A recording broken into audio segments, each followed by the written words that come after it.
ಎಲ್ಲರಿಗೂ ನಮಸ್ಕಾರ. ಇಂದು ನಾವು ನಿಮಗೆ ಬಿಲ್ ಪ್ರಿಂಟ್ ಸೆಟ್ಟಿಂಗ್ಸ್ ಹೇಗೆ ವರ್ಕ್ ಆಗುತ್ತದೆ ಅಂತ ತೋರಿಸ್ತೀವಿ. ಮೊದಲು ಮೋಡ್ಗೆ ಹೋಗಿ, ಆಮೇಲೆ ಸೆಟ್ಟಿಂಗ್ಸ್ಗೆ ಹೋಗಿ. ಇದು ನಿಮಗೆ ಜನರಲ್ ಸೆಟ್ಟಿಂಗ್ಸ್ ಪೇಜ್ ತೋರಿಸುತ್ತದೆ. ಮುಂದಿನದು ಬಿಲ್ ಪ್ರಿಂಟ್ ಆಯ್ಕೆ ಮಾಡಿ. ಇದು ನಿಮಗೆ ಬಿಲ್ ಪ್ರಿಂಟ್ ಕಾನ್ಫಿಗರೇಷನ್ ಸೆಟ್ಟಿಂಗ್ಸ್ ತೋರಿಸುತ್ತದೆ. ಇಲ್ಲಿ ನೀವು ಕಾಂಪೋಸಿಷನ್ ಡೀಲರ್ ಆಯ್ಕೆಯನ್ನು ನೋಡಬಹುದು. ಇದನ್ನು ಎನೇಬಲ್ ಮಾಡಿದ್ರೆ ನೀವು ಕಂಪೋಸಿಷನ್ ಡೀಲರ್ ಆಕ್ಟಿವೇಟ್ ಮಾಡಬಹುದು. ಮುಂದಿನದು ಸೇಲ್ಸ್ ಬಿಲ್ ಟೈಟಲ್ ಇದೆ. ಇಲ್ಲಿ ನೀವು ನಿಮ್ಮ ಅಗತ್ಯಕ್ಕೆ ತಕ್ಕ ಟೈಟಲ್ ಆಯ್ಕೆ ಮಾಡಬಹುದು. ಮುಂದೆ ಕಂಪೋಸಿಷನ್ ಮೆಸೇಜ್ ಫೀಲ್ಡ್ ಇದೆ. ಇಲ್ಲಿ ನೀವು ಯಾವುದೇ ಕಂಪೋಸಿಷನ್ ಮೆಸೇಜ್ ಸೆಟ್ ಮಾಡಬಹುದು. ಆಮೇಲೆ ನೀವು ಟರ್ಮ್ಸ್ ಮತ್ತು ಕಂಡೀಷನ್ಸ್ ಮೆಸೇಜ್ ಫೀಲ್ಡ್ ನೋಡಬಹುದು.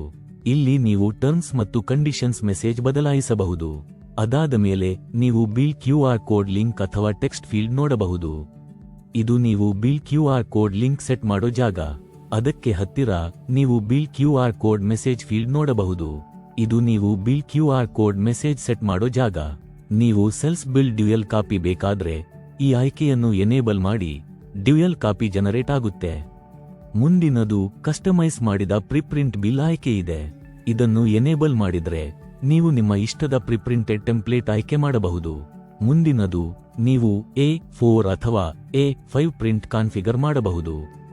ಇದನ್ನ ಕ್ಲಿಕ್ ಮಾಡಿದ್ರೆ ನಿಮಗೆ ಎಲ್ಲ ವಿಸಿಬಲ್ ಕಾಲಂಗಳು ತೋರಿಸುತ್ತವೆ. ಇಲ್ಲಿ ನೀವು ನಿಮಗೆ ಇಷ್ಟವಾದ ಕಾಲಂಗಳನ್ನು ಎನೇಬಲ್ ಅಥವಾ ಡಿಸೇಬಲ್ ಮಾಡಬಹುದು. ಆಮೇಲೆ ಸೇವ್ ಕ್ಲಿಕ್ ಮಾಡಿ.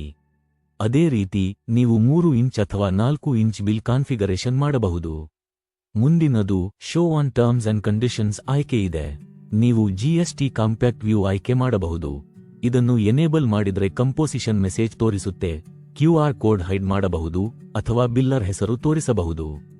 ಕೊನೆಗೆ ನೀವು ನಿಮ್ಮ ಇಷ್ಟದ ಕಾಲಂಗಳನ್ನು ಆಯ್ಕೆ ಮಾಡಬಹುದು. ಮುಂದಿನದು ನೀವು ಹೋಲ್ಸೇಲ್ ಪ್ರಿಂಟ್ ಕಾನ್ಫಿಗರ್ ಮಾಡಬಹುದು. ನಿಮಗೆ ಇಷ್ಟವಾದ ಯಾವುದೇ ಕಾಲಂಗಳನ್ನು ಆಯ್ಕೆ ಮಾಡಿ, ಆಮೇಲೆ ಸೇವ್ ಕ್ಲಿಕ್ ಮಾಡಿ. ಕೊನೆಗೆ ನೀವು ಪ್ರಿಪ್ರಿಂಟೆಡ್ ಬಿಲ್ ಆಯ್ಕೆಯನ್ನು ಕಾನ್ಫಿಗರ್ ಮಾಡಬಹುದು. ನಿಮ್ಮ ಬದಲಾವಣೆಗಳನ್ನು ಮಾಡಿ, ಆಮೇಲೆ ಸೇವ್ ಸೆಟ್ಟಿಂಗ್ಸ್ ಕ್ಲಿಕ್ ಮಾಡಿ. ವೀಕ್ಷಿಸಿದ್ದಕ್ಕೆ ಧನ್ಯವಾದಗಳು.